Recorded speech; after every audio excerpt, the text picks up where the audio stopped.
Sa pagkawala nga nitong si Lola Arya, alam na ni Francis na si Ina ang kumuha dito kung kaya't ito'y kanyang tinawagan at dito sana ay kanyang pupuntahan. Nakita niya sa resume ang address nga nitong si Ina, ngunit alam ni Francis na may nakasunod sa kanya at pinapasundan siya ng kanyang daddy nang sa ganun malocate ang kinaroroonan dahil lahat ng De La Costa family ang pinagbibintangan sa pagkawala ng matanda, walang iba kundi itong si Ina. Kung kaya't sa pagkakataong yun, tutulungan ni Francis na iligaw ang kanilang pamilya.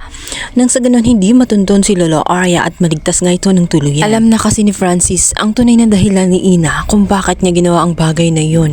Alam niya na sinasaktan ang matanda at pinapainom ito ng gamot kung saan nagiging dahilan kung bakit ito nag-hallucinate. Hindi makakabuti sa matanda.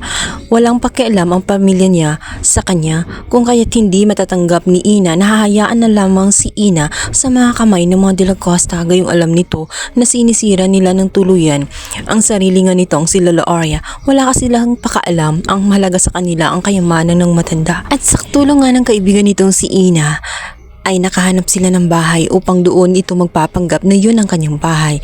Nang sa ganun kapag sinerts nga ng mga pulis ay hindi matunton ang kinaroroonan nga ni Lola Arya.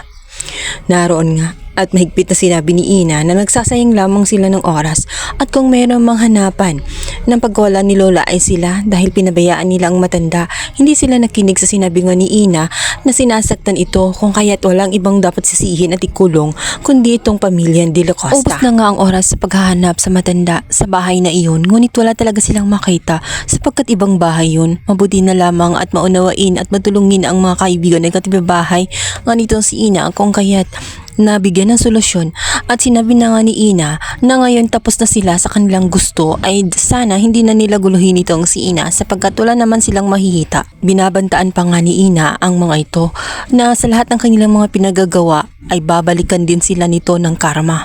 May araw din sila. Kaya naman, nagpapasalamat niya si Ina dito kay Francis sa tulong niya ay nagawa ang kanilang misyon na itagon talaga nila ang matanda. Ngayon ay wala na silang dahilan upang guluhin pang muli itong si Ina sapagkat wala na silang nakikita doon. Ngayon malaya na si Ina na gawin ang gusto niya dito kay Lola Arya. Dito nga ay maliligaw itong si Lola Arya dahil nga sinusumpong siya sa kanyang sakit na Alzheimer at dito kanyang makikita ang babaeng nag-aaway kung saan muntikan na nga magkasakitan.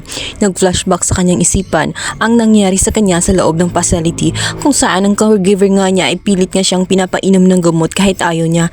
Sinasaktan siya at nilalagay nga sa aparador na madilim na madilim. Balik ang kanyang takot at trauma. Hindi niya namalayan na sumali na pala siya sa eksena kung saan dalawang babaeng nag-aaway at doon nga ay sumali na siya at naitulak na niya ang mga iton na huwag siyang sasaktan. Buong akala niya yun ang mga nananakit sa kanya.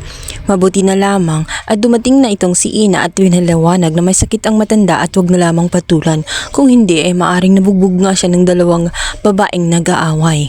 Kaya naman sinabihan siya ni Ina na manatili na muna sa bahay at huwag na muna siyang pakalat-kalat dahil delikado pa ang kanyang lagay at hindi pa stable ang kanyang kalagayan. Sumusumpong-sumpong pa ang kanyang sakit. Baka tuluyan siyang mawala kapag hindi ito nahanap kung saan siya kasi napapudpad. At baka may kumuha sa kanya na hindi nila nalalaman. Kung kaya't ginawa ni Ina, inalagaan niya ng husto si Lola Arya hanggang sa ito'y makarecover na nga at makapag-isip na ng maayos. At dito naisip ni Lola Arya na wala nang dahilan para bumalik sa De La Costa family dahil kinakamkam na nga ito ni Joanna. Ngunit may naisip niya siya ng paraan upang ibangon itong si Ina upang makatulong o makabawi sa malaking tulong na ginawa nga nitong si Ina sa pagsalba ng kanyang buhay. Yun nga ay tutulungan niya ito na magsimula ng bagong negosyo.